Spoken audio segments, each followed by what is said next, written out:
This is the IT Director's Playbook, the podcast where we sit down with IT directors, ed tech leaders, and industry experts to tackle real-world tech challenges, honest conversations, expert insights, practical takeaways. Let's dive in.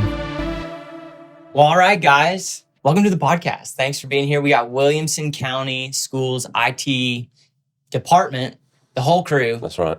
Just the three of you. No, I'm just kidding. So three of a very large team here in the podcast with us today. So super glad to have you guys. Can we start with y'all just saying your names, what you do here, and how long you've been in IT? Yeah, I'm Nick Lunn. I'm a technical supervisor, and I manage roughly eight to 10 technicians. Tim McNeese. I'm the director of IT. I've been with the school system. This is my 32nd year we're starting, so I've been here 31 years as an employee. How long I've been in technology? 40 years, I believe, probably. Okay. Awesome. Amazing. I'm Ryan, Florida. I'm a technical supervisor as well, just like Nick. I cover kind of the north side of the county with about 10 technicians. And I've been doing this 18 years this July. So. Well, we like to say that every school district is doing something really well. You guys, I'm sure, do many things really well. But we want to hear, what are you guys killing it at? What have you grown in over the years? And what are some things that you wish you would have known when you first started? And so that's where we're going. We'd love to hear stories where it didn't happen. So if you've got stories, we'd love to hear those. And Tim, you just want to jump in? I'd like to say we're doing everything well, but of course we're not, and we always need improvement. What we've grown in, I hope we're growing in everything every day. I mean, that's our goal. We try not to get complacent. We try not to get to the point that, we're not willing to learn and not trying to make things better. And I think we do a good job at that. Things have evolved a lot, over the years.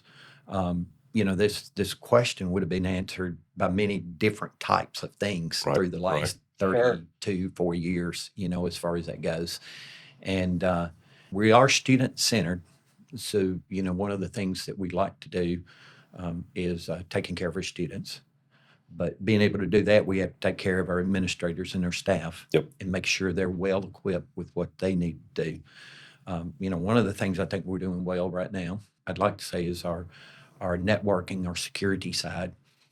We have a great group of engineers that manage the network and keep things updated. We've got people that are, trying to keep the bad guys away. Yeah. The cybersecurity is huge right now. So, trying to do that, I think we're doing a good job of it. They stay certified. They learn. They change things as needed, and I think we do good at that. Out in the schools, we do. We've got 2 or 3 things in the classroom and with student devices that I think we're doing well. I want Nick or Ryan to talk to that. They're kind of out there with them. They kind of manage those. Just for some perspective, how many schools are we running at Williamson County? I think we have 52. 52 schools. 52 schools. How many students? 43,000. Yeah, in that area. That's in that area. And how big is the technology team? So our technology team has about 51 employees in it. Now that spans a lot, and I might tell you more than you need to know now, but I will give you an idea of what that is. That includes the technicians that are actually in the schools doing the work for the teachers, for the students. How many is that? About 27. About 27 technicians are actually school-based. Okay. So it's a 2-to-1 ratio. It basically, for the most part, you've got one technician that has 2 schools. Yes, sir. The great part is they work good together as far as in a team. They will work 20 of them in one project together during the summer and during the year a lot, late in the days, late in the afternoons when they're out and taking care of them. So that's a piece of it. As far as the cybersecurity goes, what is your platform? What are y'all using software-wise? Are you... The majority of our stuff we're using are Cisco. We're Cisco-based. Our wireless is Cisco. Our cybersecurity pieces are mostly Cisco as far as coming in. But when I say we're Cisco, our phones are our wireless access control system is Cisco. Okay. Our servers are Cisco for the most part.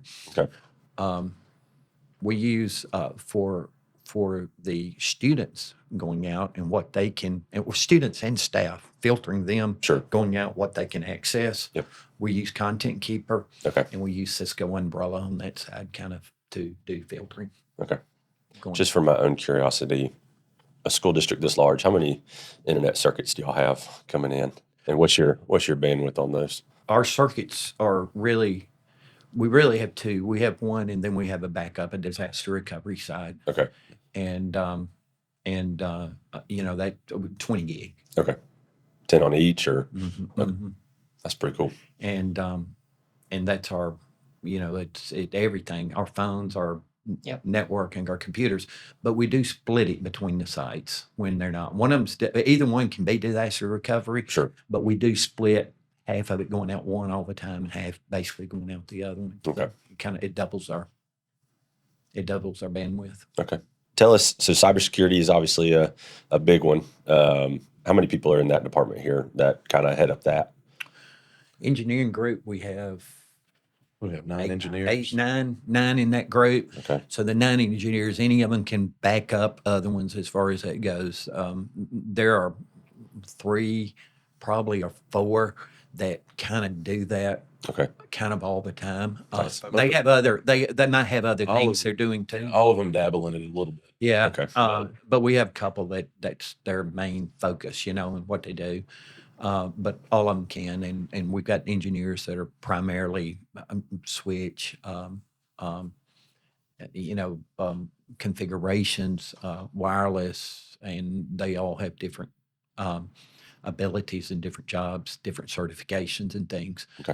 But one of the things that our manager of that department always sees to is that everything is at least covered twice, by somebody else. Right. And so there's their main jobs they do, and then they also have a secondary Sure. that kind of If they're always being kind of cross-trained in. So tell us, between the 3 of y'all, from what I heard before we got going, there's almost 70 years of experience. Is that fair to say? Yeah. Yeah, pretty close to it. All right. So tell us, what was something day one that you didn't know and you wish you would have known? Let's go down that road real quick. It would look different in the 90s if you want to go all the way back. Yeah. But I think I kind of came in with the mindset of, and I think everybody does, they think of IT as that desk job and a cubicle and Right. that kind of thing. And I think that's what threw me off when I first got hired as a technician, was just how hands-on and in the customer service everything is. It's dealing with teachers, and the social aspects of it just kind of threw me off. And you come into it thinking that you're here to use technology in a way where it's going to enhance the educational experience. Right. That's kind of what everybody thinks. And you don't realize how much, everybody's got the technology, everybody's using it. We're not any different than any other district.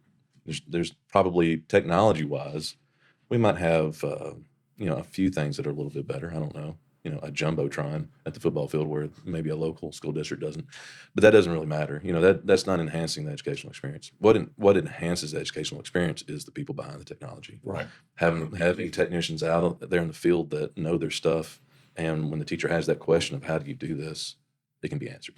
Yeah. That's more important to us, I think, than the technology itself. That was probably my first thing that I learned is we're dependent on technology, but we're more dependent on the people behind it. Okay. And I was going to say something similar, which I'm glad he said that, because it's easier for me now to pile on, I guess. But I knew that was important part.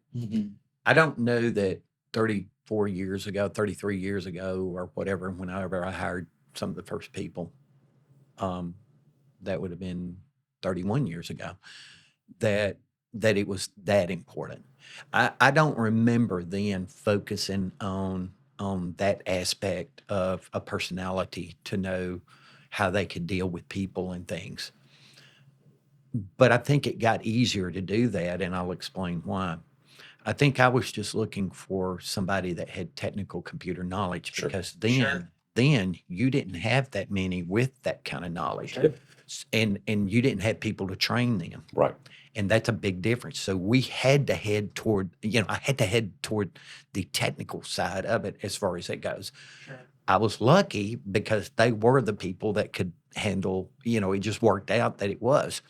As time grew on, especially since these two guys with me here have started, as time grew on, what happened was we realized, you know what?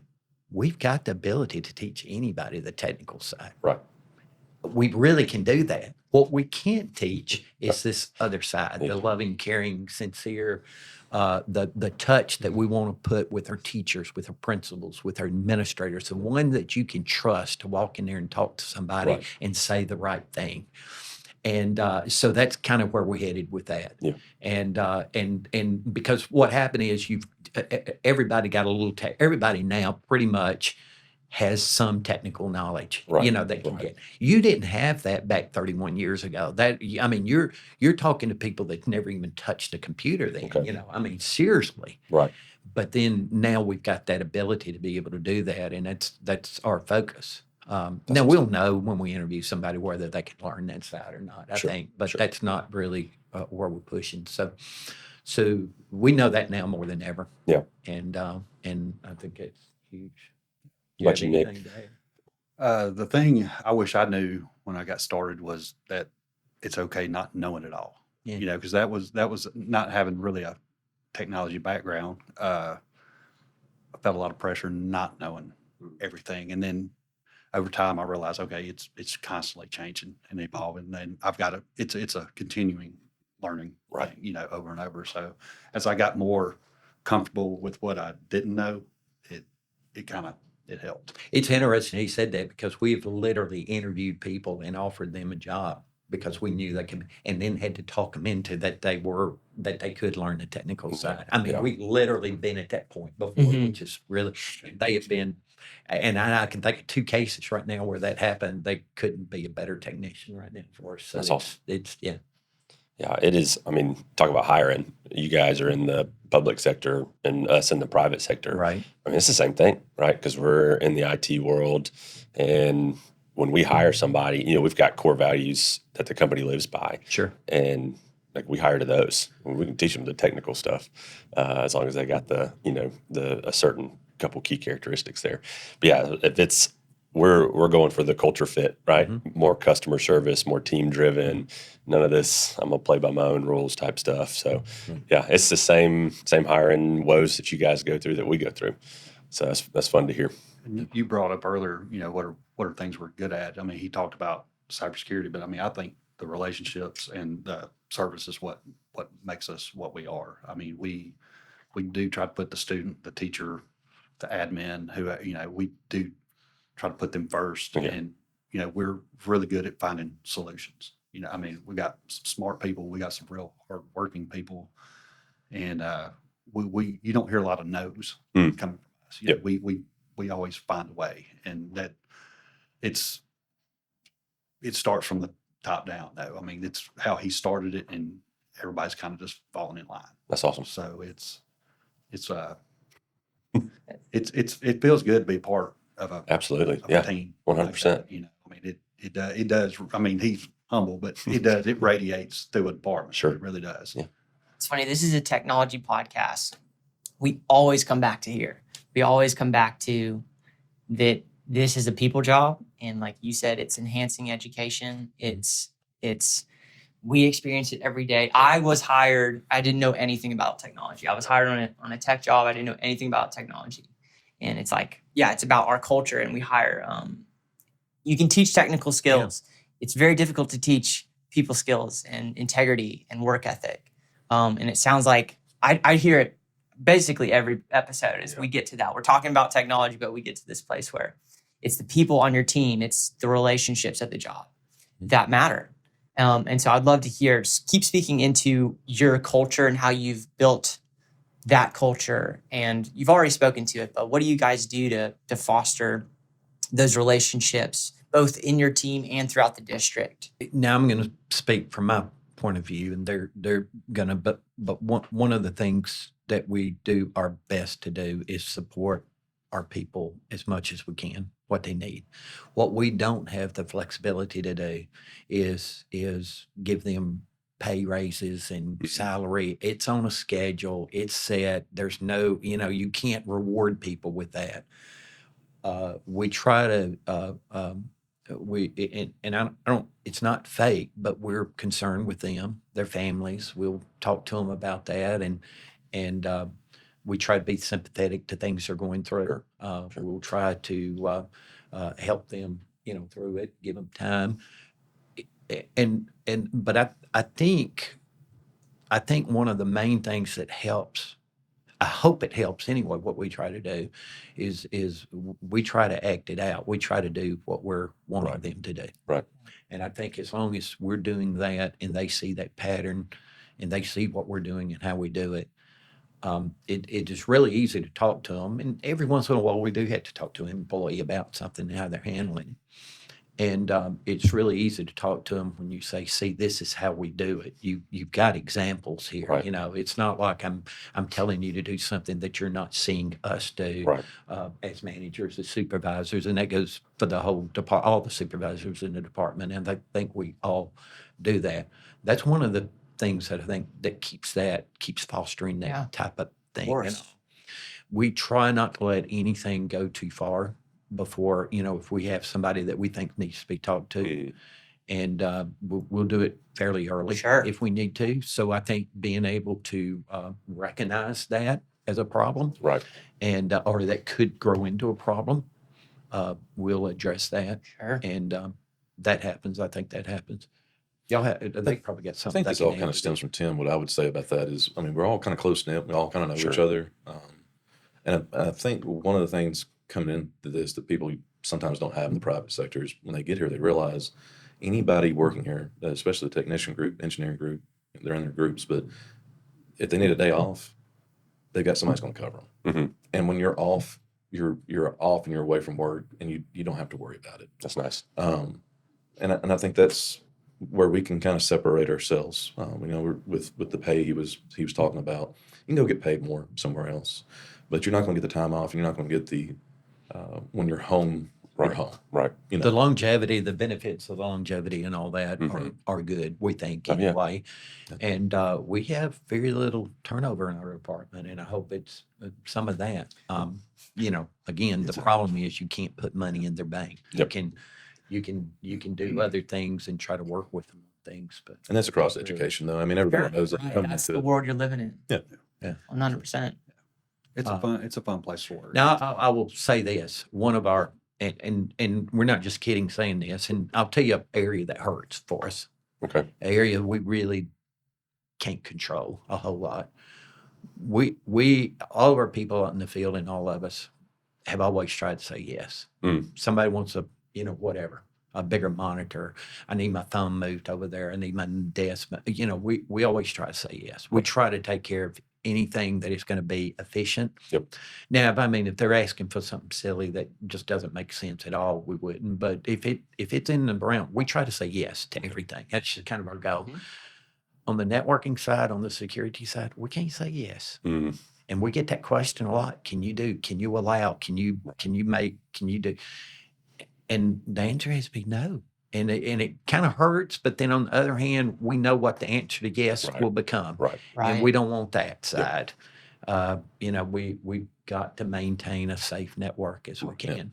Yeah. And, I think that you're hitting on something really big here that we deal with all the time. Is everybody has this idea in their head that when you get on the internet, it's like you're at home. It's Right. But this is not a residential network. Yeah. Our network integrity here is super important to us. Yes. And coming here with the realization that you can't just bring your Alexa in and use it at work. It's going to go out somewhere that we cannot allow.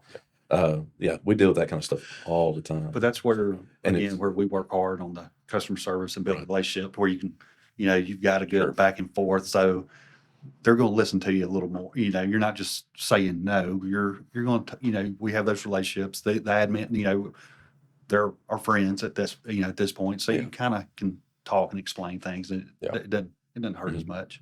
Yeah. So you guys are touching on something I think you have a lot of experience in what you are letting in your network, what you are not letting in your network. We deal with a lot of IT directors who are like one-man bands, who are like 5 schools, 3 schools, and probably might not have this big picture experience of what the network should look like. Could you guys speak to those guys for a second and like maybe just practical answers of we're not letting in XYZ into our network and this is why? Does that question make sense? It does, and it's funny. I think the same answers will be for a small network as that has a For sure. large network in education, because a lot of it's driven by legislation. Okay. So Okay. the laws that apply to us does apply to them. And one of the TITA conference we've been going to here lately, spoke on that yesterday, and Yeah, there's going to He be was- more laws coming. every- Tighten stuff down. every district that showed up at that conference, whether they had 300 students or they had 50,000 students, they have to abide by that. Okay. So as far as what we let in and out of the network, I think it's going to be the same for everybody. There's not a And is that federal or just Tennessee? Will that Well, translate to Alabama and it can Mississippi? be all of them. Yeah. Okay. It could be all, but we do have our district rules, which might be tighter in some cases We're not any of always those. And I don't, for the most part, on the higher up laws, I don't know that they would matter that much because most of it we're going to have to do because we know. But it's same thing goes with other school districts and things too. But the type things, we've got our cyber guys are watching for things and where the hacks are coming from and where the attacks are coming from. So when you talk about what we're not letting in, one of the things we've had to do over the last few years is start blocking countries that are just pounding us with attacks. Right. Because you got to think sooner or later, if you're getting hit by thousands in minutes, in a minute, Right. sooner or later, one of them might hit. So sooner or later, you have to, and we have had to block countries after countries after countries because of this. We also block other things that are carriers of different types of file types that are Right. normally carriers of malware and different, attack bombs in it.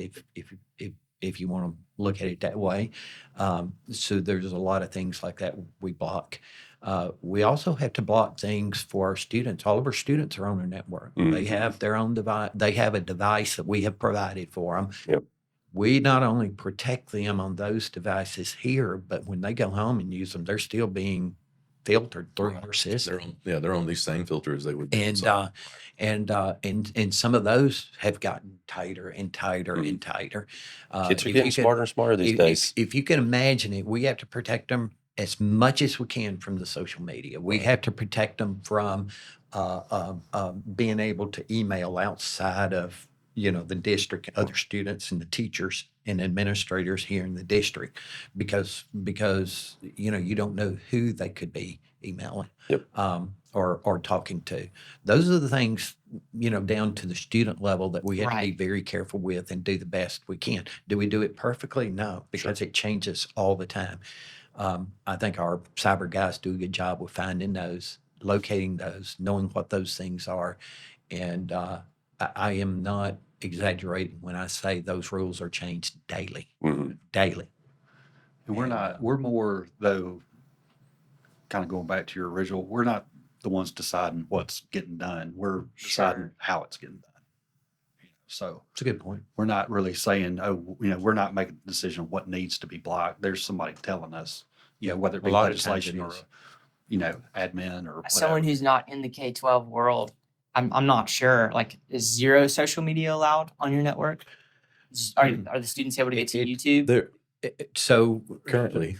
So that's changing now. That's Right. one of the things that we're having to change now. And is that because it's mandated or that's a well, district we decision? think it will be, but that's another thing. We're not waiting on legislation on Sure. a lot of Great. these things like that. So for right now, like what we heard yesterday, proposed legislation is going to block YouTube in general, Right. and then require districts to create their own policy of making like a request form to open up Okay. certain videos. Okay. Is that Tennessee or is that? That's a Tennessee thing. That's Yeah, Tennessee but it's not But it's even not at the effective yet. legislature yet. So we're and some of that might change, of course, as they go through the process. But for us, I'll give you an example. For us, starting next school year, we have had YouTube open to different grade levels, like K through 5, and then 6 through 8, Mm-hmm. and then 9 through 12 grades. They have different filtering Sure. and different things that they can do on YouTube. Right. Nobody is free reign. Even adults, even our faculty is not free reign. Yeah. We still limit that to some degree, and that's kind of been our filtering, what we allow for students and faculty and staff to be able to use. Right. What is going to start this next school year is K through 8? K through 8. K through 8 cannot use YouTube. It's blocked unless a teacher has embedded that Sure. in their instructional curriculum. Okay. And then they can click on it and be able to go to it. But that's the only thing they can go to. We finally got to the point that we can actually do that. Okay. And that is a huge change from the way it is now. Even though it was filtered before, it's going to be really filtered now. Yeah. High school, at least for now, is going to be a little different in that they're going to be have a little bit more freedom on it. Not a lot more, but a little bit more freedom on YouTube. Yeah. That may change too. Okay. But yes, what Ryan was talking about is that it's like YouTube is being considered social media now. Right. Right. But all your social media outlets and things, they're blocked from students. Okay. That kind of was the starting question I think I heard a while ago. Okay. What about AI? I mean, I know that's such a broad stroke. How many times a week does a teacher administrator ask to have some sort of AI product, right? Because we use it internally for taking notes on meetings, and our project manager use it when they kick off a new project. So it is, and some of our applications are utilizing that. I think the best answer to what we're doing now, we're testing, and our technology staff is testing some of the AI, the different products right now, and kind of just seeing kind of how that works for us, and where we understand it enough that we can actually support decisions and things like that. Yeah. And the instructional as they go through some of these products. We are using it. I guess the idea is we know we're going to have to some degree. Right. We are going very slow with it right now. We're tiptoeing into it. I think it's probably the best answer. As far as allowing it out in schools, teachers' hands, students' hands, I would say we're not there yet by any means. We're heavily vetting everything. We do have a policy. We do have a board policy surrounded it that governs it right now. And, but what little I've heard from teachers is they're very hesitant on it, I think. Okay. And especially allowing students to use it for obvious reasons. Yeah. Yeah. So it's I mean, it's got some positive stuff that it helps with. I could have written some awesome papers back in. Right, exactly. I know. And yet on the other side, it's scary too. Yeah. Absolutely. Yeah. Terrifying. But on our side, I know our engineers dabble in it a little bit and have been able to use it in some ways, like for automation and whatnot. Sure. For some of the stuff. Sure. Yeah. So Cutting out those little mundane tasks that you don't want to do, even as simple as writing an email and it taking somebody's name and spelling it correctly, so you don't have to go back. Yeah. Right. I think it's the same mindset of like in 1992 when you started hearing about email coming out, you didn't have a clue what it was. Yep. When did you first get an email address?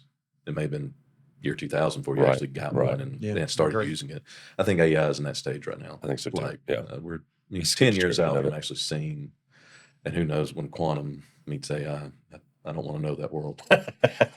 So.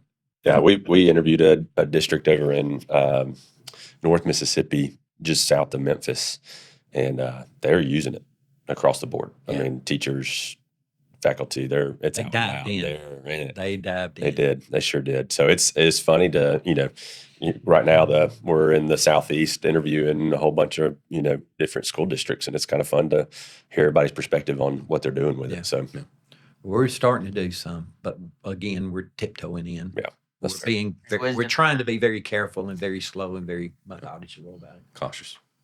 For What sure. about cell phones? What's your cell phone policy? Is it Okay. district wide, school by school? So we just now got a cell phone policy. Okay. I mean, our state has a state law now that changed things to some degree, and it gave the school districts the ability to or the freedom to create their own policy, but they gave the guidelines for it. Sure. And as long as you're fitting the guidelines, our new policy is past those guidelines to some degree, I think. Right now, the school board approved a policy, I think last month. I believe it was last month, yeah. They approved a policy, might have been 2 months ago. It's been, But So- they approved a policy Curious. that in K through 8, iPhones and those type devices, smart devices, wearables, whatever, they have to be put up bell to bell. Mm. When the bell rings in the morning to the bell in the afternoon, those mobile devices have to be put up, not turned off, but put up. Okay. To where out of view, not using, can't use them or whatever. Similar in the high schools, that's 9 through 12, except there is like an hour period during the day, study hall, I believe, that they can be used. Okay. Now there are circumstances that they would be used, and what is allowed is if a teacher needs them for instruction. Mm. They can say, students, get out your mobile phone. We've got something that we're gonna do, and you're gonna need to use it, and that's allowed. Okay. And of course, there's medical reasons. There are probably personal reasons. There are a few outside reasons that I think you can be flexible. Right. That it might be flexible, but they're very specific to specific Absolutely. things. I will give you an example that was brought up in our last board meeting Okay. by our assistant superintendent over secondary schools, and it's right down the line of what you just said. She said one of the principals, and she used to be a principal too, so she understood, had just told her somewhere through this process that, you could walk down the halls and you knew where the study halls were because you could hear the students talking and laughing and sharing and whatever. And you could just start down a long hallway and you could pick them out. You knew where they were. She said, now when you walk down the hall, they're all quiet Mm. because they're all on their cell phone. They're not being social in the room with one another. And that's right down the line of what you just said. Yeah. It says the rooms sound all the same now. They're all quiet. Yeah, 100%. And I think we can acknowledge that is not good. That is not a good thing. What is Yeah. something that you guys, being right, because all of you guys you have a customer facing role, but really a lot of the stuff you do is behind the scenes. What is something that you wish your customers, right, your administrators and teachers and students knew if they listened to this? Hey, we're on your side, or this is what we're doing to help you out. What is something that you would like to portray to them about I y'all's don't, role? I don't know how you can just say this and make it happen, but we're always on their side. Mm. And it doesn't appear to them sometimes that we're Right. on their side. Right. And I really wish they knew that what we were doing is trying to protect them. What I really wish they would knew is we do know, not from being in their shoes, but we do know how hard it is to be an administrator over a school. We see it, we hear it, we help with it. Yep. We're, and we're in the halls. We know what's going on, not to the depth they do. We really do understand, and a lot of the things that we do is to try to help them as much. I don't know that they think that we always listen when they make comments, when they try to, I wish y'all would change this. We do. We bring it back.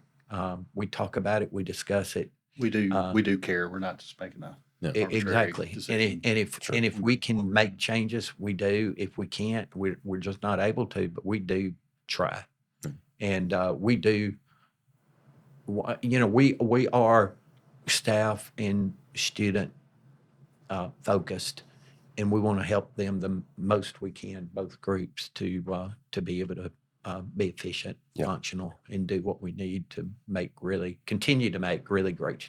We have a great group of administrators and teachers in this county. Yeah. And we have that luxury, just like we have a great department and great staff. Yep.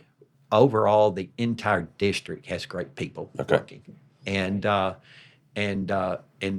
is, I think that's the focus of everybody. Right. Every department has that type of focus. We're not alone in that. I was going to say, and I know we live through a lot of restrictions just Sure, because we sure. are in education. And I think one of the things that surprises me to this day is how many times we'll be in a conversation with a teacher and something they want in their room done. And it hit us at first and we think that's crazy. Right. Like, I don't know why you would want to do that to your room. And, and one of the things we try to teach our guys and technicians is, take it for what it is and then go to the administrator, run it by them. And the administrators a lot of times come by and say, no, this is what they're actually trying to do in there. And they clear it up for us and give us the educational reason for why they're doing it. And sometimes that becomes a new thing we start. Yeah. Next thing you know, you're mounting TVs to ceiling tiles. So it's Exactly. Yeah. I've tried to tell the technicians, if we have a staff meeting or whatever, we're talking about customer service, whatever, like, guys, they're not teaching kids so we can fix their computers and mount their, we're supporting, like it flows that way, right? We're supporting them. Yep. So because it's easy to get kind of caught up in what you're doing and everything you have to do, but you've got to explain to them, you're only doing this to support them. Yep. And it's tough as a technician. A lot of it's fun in the summer. Your budget's passed, you're putting up new stuff, and everything's shiny and new. Right. The grind of a year when all you're doing is fixing stuff that's broke, sometimes it can wear on you. So it's easy to get caught up in your feels, because you're dealing with broken stuff all the time, and and then you get home and your washing machine's broke. Just keep it away from fixing stuff. That's right. It can get to you, but yeah, we are in a service industry here. 100%. That's the world you are living in, is the supportive role. Right? You're not the front and center. You're not leading the charge. You're not the face. And often you're the one they call when something's not working. Yeah. Right. That's the nature of the role. You're supportive, but they feel it the most when something isn't going right. And you have to take pride in that with yourself, because we've got great teachers, great faculty. I mean, they are appreciative, but it's, you don't always feel it, Right. And I'm sure the teachers feel the same way, but you do have to take a certain level of personal pride in what you're doing. Yeah, it's funny he said this, because that's that's what we try. It's one of the first meetings with our new employees, is to discuss this. And it's you're going to understand this later, but this is what we want to tell you up front and be transparent about this. Yeah. You're in an indispensable position, but often underappreciated. And so if you guys had to write the IT director's playbook and all of you got a say in it, what would you put in that playbook for another IT director to learn from? What would be your top 3 bullet points that you would want to pass on to the next generation?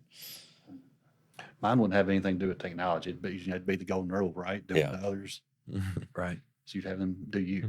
Just treat people respectfully, help out. Build those relationships, and we're all just people at the end of the day. So yeah, I would agree. I would start there. You gotta be student focused. You gotta be employee focused. You gotta be teacher focused, and you got to have the ability to at least have knowledge of different ways to help them with technology.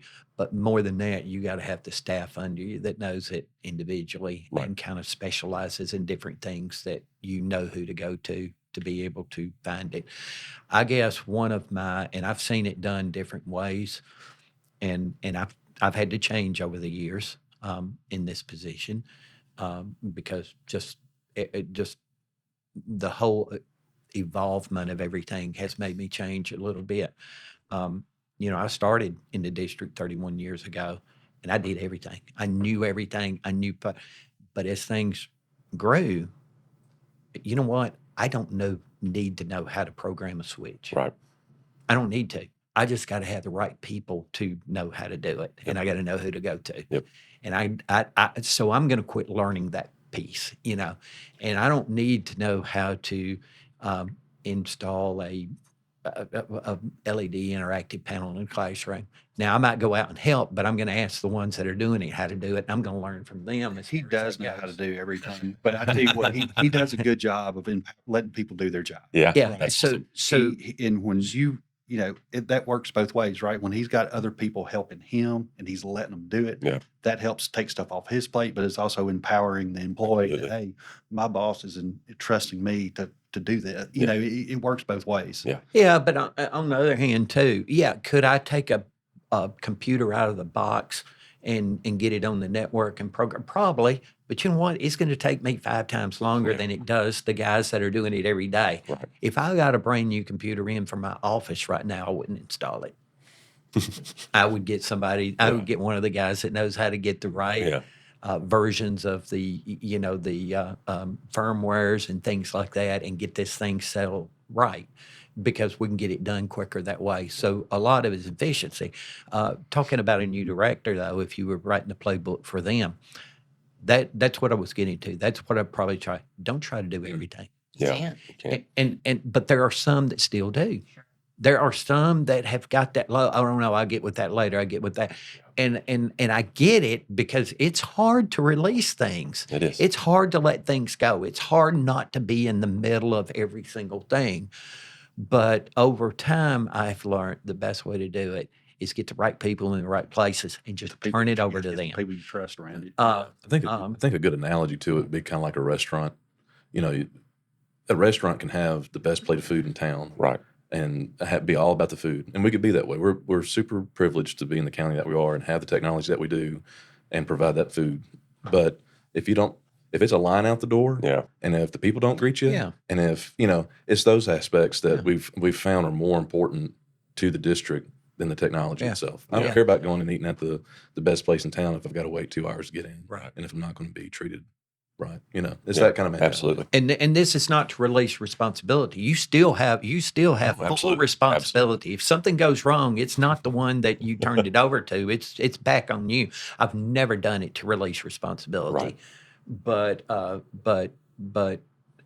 trust them more than me. Yeah. In those specific cases, obviously, I'm going to go with the certified experts That's awesome. on that, and that's probably.